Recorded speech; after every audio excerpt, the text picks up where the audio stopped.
what should we do if partner is cheating? I'm not surprised when someone says my partner is cheating. I'm surprised when someone says, my partner is very loyal. Everybody is cheating all the time. Just that some forms of cheating are more. If you want ethical action from a human being, give him freedom. If you give him restrictions, the result will be cheating. If you give him freedom, the result will be. Namaste, Acharya ji. Namaste. I'm Julie Kumari from United Trichy. Actually, I have one question for my friend. She didn't want to reveal her identity. She just want to ask that what should we do if a partner is cheating on her? And with this, my question is that when should we decide that we should stop putting efforts in a relationship and let the other person go, even for friendship? Means not only for relationship, even for any kind of relationship. What is the definition of cheating? Cheating, by its very sound, conveys something inauspicious, something harmful, unethical. What is the definition of cheating? In her case, it's like committing to her that means a commitment to her while. Commitment of what nature? What does it mean to be with someone else? Means if I'm committing someone that I will be totally, the commitment will means my commitment is for you. And commitment of what kind? Commitment of money? What? No, that I will be for you. In what way? In what way I'll be for you? In a romantic way, of course. What does romance mean?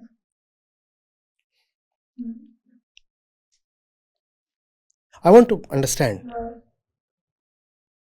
When we say I'm committed, and when I say the fellow is cheating, what exactly does the act of cheating comprise of? When do you conclusively know that a fellow is cheating? If I'm not true to that person. No, these are big words. Let's come to the fact. What is the very definition of cheating? Lies. If somebody lies to you, would you say he's cheating? Come on. Your husband or wife lies to you all the time. That's a fact. Do you say the fellow is cheating? No. Even kids lie to their parents all the time. Are they cheating? No. What is the definition of cheating? And why do you want to avoid the obvious definition?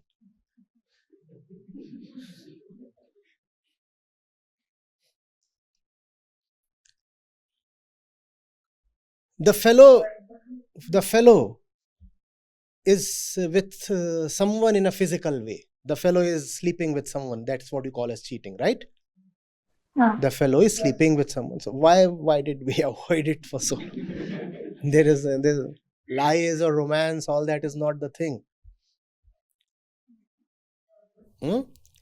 So, right. So a fellow is with someone else, and that's breaking the commitment. The commitment that was a part of the marriage vows. So what were the marriage vows about then? What is the whole institution of marriage about then? If cheating is about having sex with someone and that breaks the commitment of marriage, then what is the marriage about? What is the marriage about? Will we take an equal length of time when again coming to the obvious? What is marriage about then? Yes, that I will be with you only. No, with you. What does mean with you only? Let's use the word sex. So marriage basically means that now onwards I'll have sex only with you. Was this a clear understanding? Yes. Was this a clear understanding that marriage basically means nothing else but that I'll have sex only with you? And if that is the foundation of marriage, it's a very shaky foundation. Because sex is not merely physical.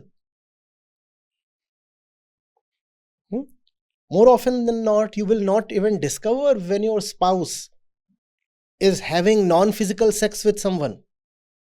What else is pornography? Do married people don't watch porn?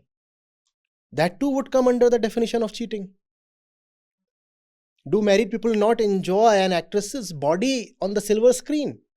You are watching a movie with your husband or your girlfriend. Is he not enjoying all the gyrations on the screen and the way she is going about doing her attractive and lascivious business? That too is cheating by that definition. Marriage that is founded on the body itself is bound to suffer from cheating. And that is the punishment such a marriage deserves. Why did you marry on the foundation of the body alone? What you're saying is, our marriage means you have sex with me, I have sex with you, and it's exclusive. You will not go to someone else, I'll not go to someone else. You can have such an agreement, but this agreement cannot last. But the breaking of this kind of agreement will give a lot of pain. That pain is the punishment. It's the punishment for not understanding where that kind of agreement came from in the first place. Why will I go to someone and say, your job now in life is to have sex only with me? It's such an indecent thing to say to someone. Today onwards, you will have sex only with me. And in return, I'll have sex only with you. It's a highly vulgar thing to say to someone. Why did you start off in this particular way? That's the question in the first place. And if you will start off in this way, you will meet the pain of cheating. And I said cheating is not merely when you are caught sleeping with the neighbor's wife or with the pizza delivery boy. You know what I mean. Men will understand better.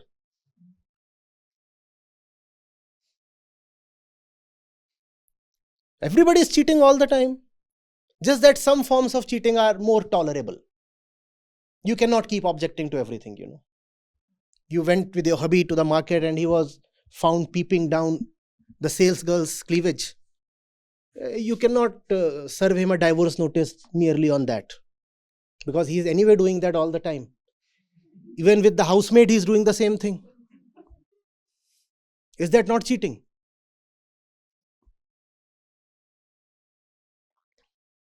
This kind of cheating is the punishment for not understanding where our social institutions are coming from.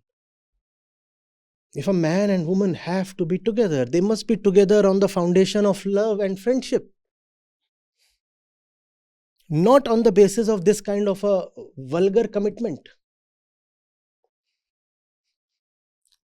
And if love is really fulfilling, if friendship is really uplifting, you find that most probably the two people will have fewer and fewer reasons to look elsewhere. If I am already fulfilled, and you know who I am? I am an unfulfilled consciousness in the first place. If I am with someone who is serving to fulfill my deepest need, which is not sex. Man's deepest need is not sexual. By man, I mean both man and woman, the human need. Our deepest need is the wailing of our consciousness, the unfulfilled consciousness. So bring someone into your life who serves to heal your consciousness, and then you will find that you have, as we said, fewer reasons to look towards other people. But if you will marry someone just on the basis of the body, that fellow is 99% certain to look for other bodies as well. Because one body can never satisfy anybody. 1,000 bodies, even they cannot satisfy anybody. Because satisfaction cannot come from bodies. Even 1,000 bodies will not suffice. What do you think? One extramarital affair brings the need to have affairs to a closure? No. It's a spree. Extramarital spree, not one extramarital affair. Because your wife didn't satisfy you, or your husband didn't satisfy you. Even the neighbor's wife cannot satisfy you. You go to some other country and find 5 other women, even they cannot satisfy you. Nobody, because your satisfaction belongs to another dimension. Bodies cannot provide that. You're looking for someone else. But you married by looking at someone's body. At that moment, the bodies were probably quite young and luscious. So you could extract a promise from the other. You look at my body. How do you find it? And he says, top class. Say, I will give you my body only if you do not look at other bodies. And the fellow will say, fine, fine, fine. In that moment of physical excitation, probably he will give you that promise. You have extracted it from him. But that promise will be very easily forgotten. Because, how much can the body amount to? The problem is the marriage itself. An even deeper problem is the one who is marrying. Not only is his marriage flawed, everything that he does is equally flawed. He does not know even how to buy socks. He does not know how to get the right pair of jeans for himself. How will he get the right wife for himself? This fellow who is going out in the market to marry is not well within. He does not know how to make choices. From the smallest choice to the biggest one, all his choices are flawed, and all his choices are physical.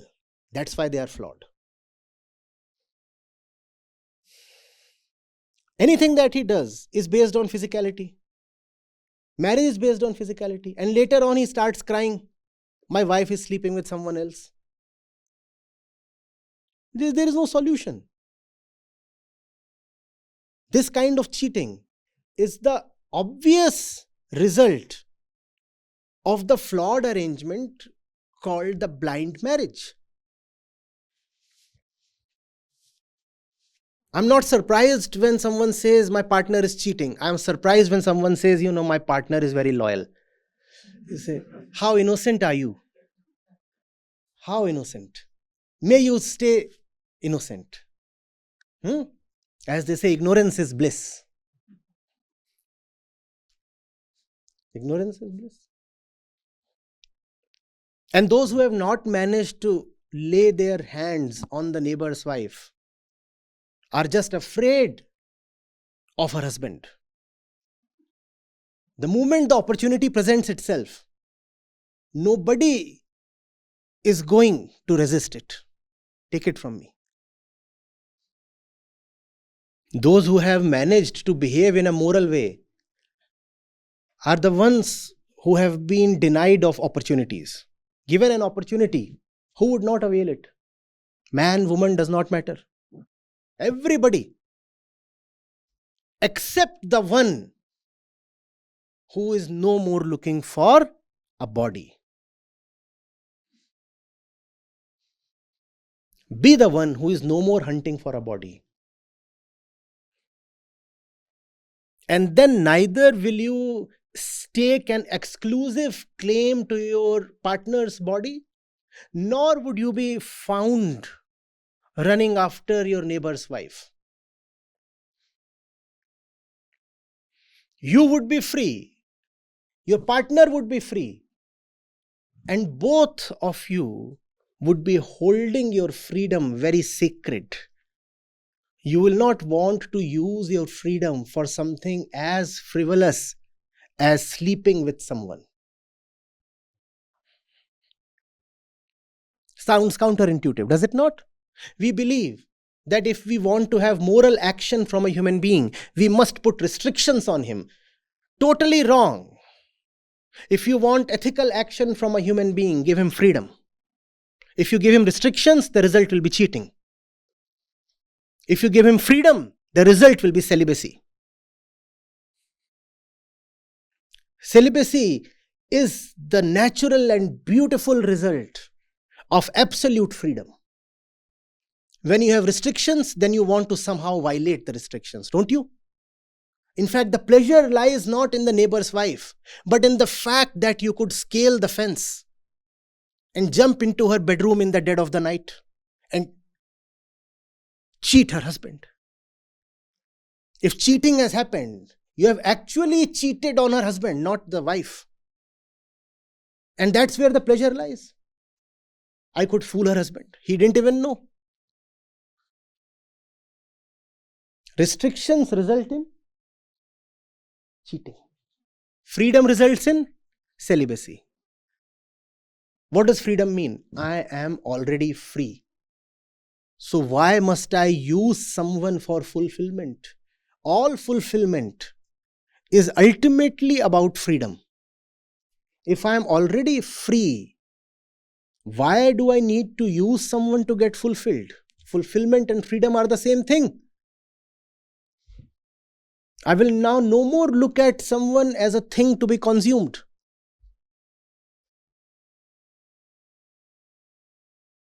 I'm all right. And some part of this all rightness has probably come from this fellow I call as my husband or wife or friend or boyfriend or girlfriend. And I'm grateful. I'm grateful he or she could teach me something. Now that should be the foundation of marriage. Marry someone who can teach you something. Marry someone you can look up to.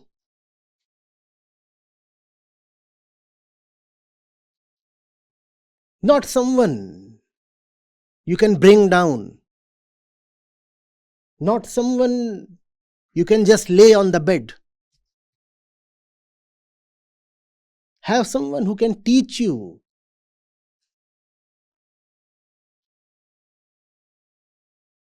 how to be awake. Not someone who intoxicates you.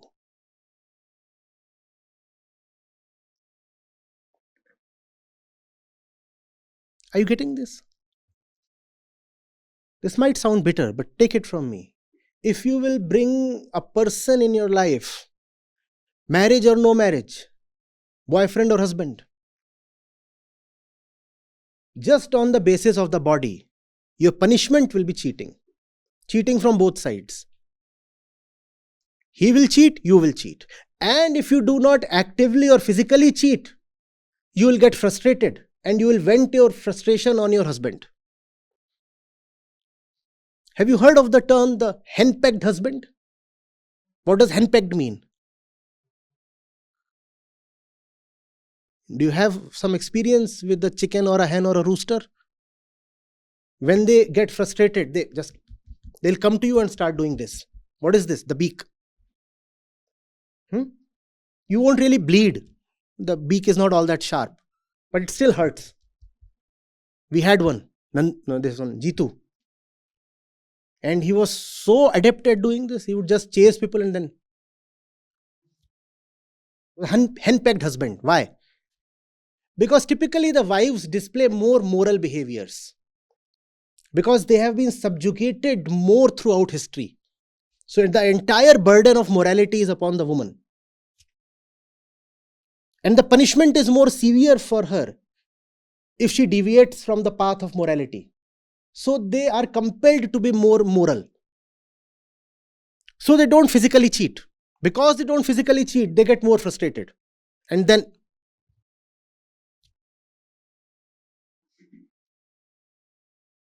The pecking. I know it's a contentious statement and you can fight it all day. You may. Plus, please understand, the body wants to have as many partners as possible. That's the command of the Badi Ma, Mother Nature. Marriage is social. Promiscuity is natural, physical. And what is social is a very small thing in front of what is prakritik, natural. Society may turn you, be monogamous.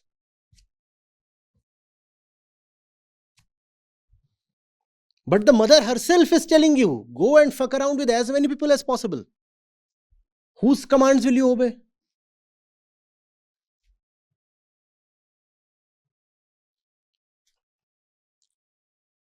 Now, the only thing that can sublimate this tendency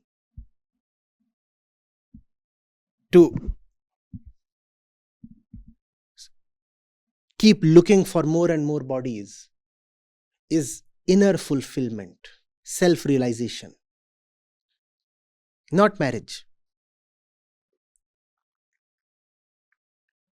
Your association with the other person should be on the foundation of your inner fulfillment, not your body. Be with someone who will bring upliftment to your consciousness, and be with someone who is vouched for by your uplifted consciousness. Are you getting it? If even your peak attentiveness endorses a person, then let that person enter your life. Usually, it is our intoxicated selves that recommend a person. Does that not happen? Your highest self, your clearest self should vouch for a person, and then that person should enter your life. And that person should enter your life on the promise that he is entering your life to uplift you. But that does not happen in marriages.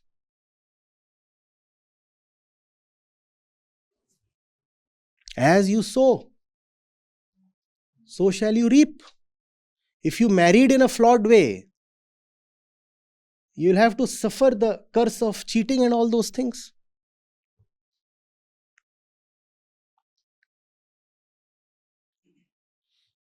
Remember, even if you get your partner in the most ideal way possible, it is still possible that the person actually physically goes towards someone. But now, it would hardly matter. Because anyway, your association with this person is not exclusively physical. First of all, the probability that this person will now roam around has reduced. But even if it does happen to be physically attracted to someone, it will not be so painful now. Because physicality is now only a small part of the relationship, 5%. So even if that 5% is compromised, you will not be shattered.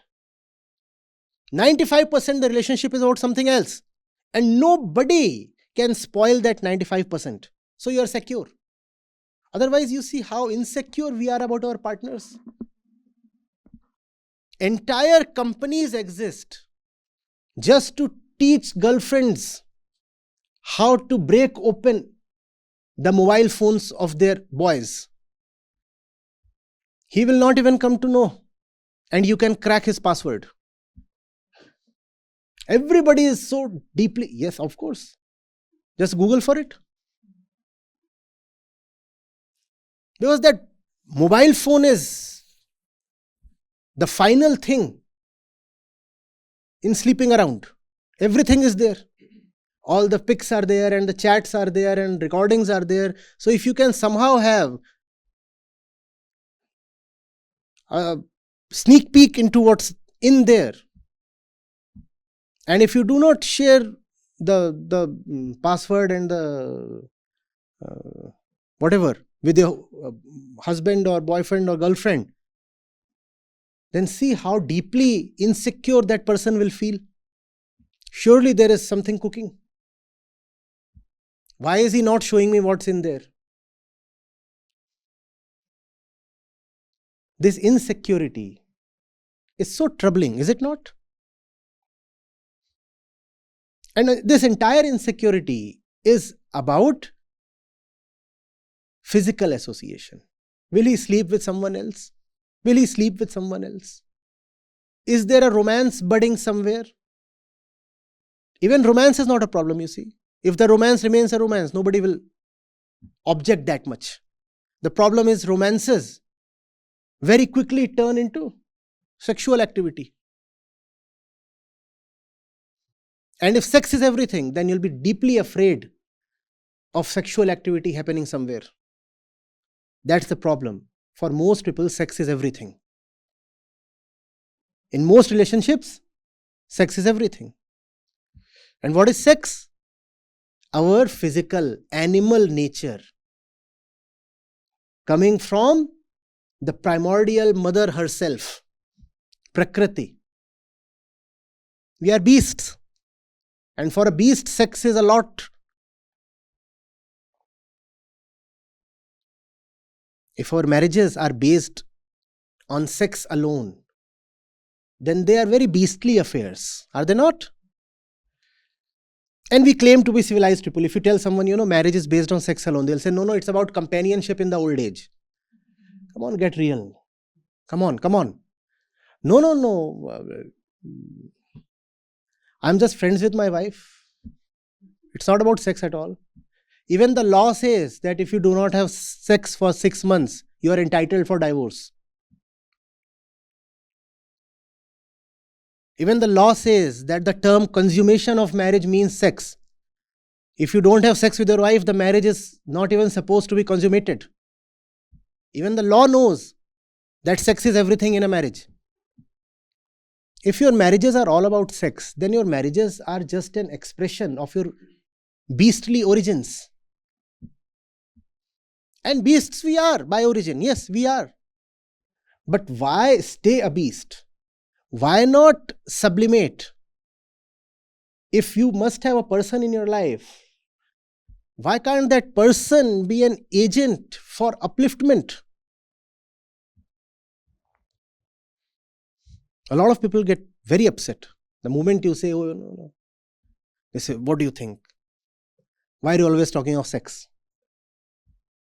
My wife is my sister. Then why do you have a wife? Why must your partner be of the opposite sex? If your marriage is not about sex, then sir, why did you look for a woman? The very fundamental criteria is that you are looking for someone of the other sex. Then how is your marriage not about sex? Go and marry a man. But if someone marries a man, then you make fun of him. Is it not obvious? If someone can come to you looking at your body, that fellow will go to someone else as well, looking at another body. Is it not? Come on.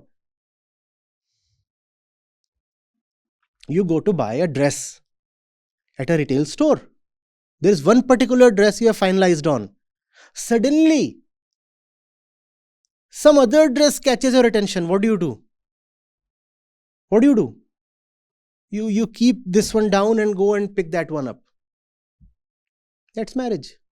This one looked good for so long. Fine. Now that one looks good. But if that other one happens to exceed your budget, you will return to this one. Now that's called loyalty.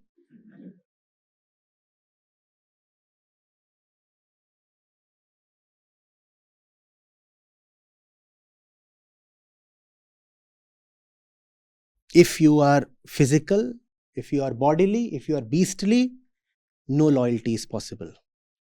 Don't even expect loyalty from someone who is not awakened within.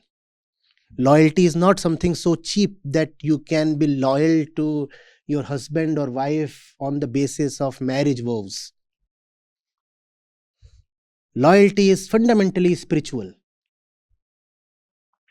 A fellow who dislikes the Gita, the Upanishads, Vedant, how can this fellow be loyal to anybody? Yet, in your ignorant and intoxicated state, you thought your boyfriend will treat you like a princess or a goddess and will worship you with great devotion and loyalty all his life. Why will he do that? Come on, get real. Why will he do that? That fellow is not loyal even to the highest truth. That fellow is loyal only to his own body. Why will he be loyal to another body? He will look around for 40 bodies. And then you will be heartbroken.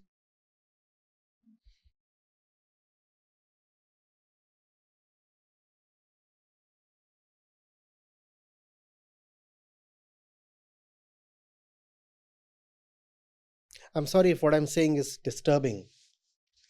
But if truth disturbs you, that should tell you something about yourself. No? Just download the Acharya Prashant app, and there you go to the community section, and you have live testimonials streaming in at the rate of 1 every 5 minutes. I'm seeing lives change in thousands, if not millions, every day in front of my own eyes. We are doing it. Right. We have actually done it. Join the community of more than 2 lakh participants on the Acharya Prashant app. Your first month is completely free. You'll get full access to Gita Mission. On the app, you will get regular live sessions, daily exclusive conversations with Acharya Prashant, access to the vibrant Gita community, wisdom exams, curated news, audiobooks, quotes, and much more. Search Acharya Prashant on Google Play Store or Apple App Store and download now.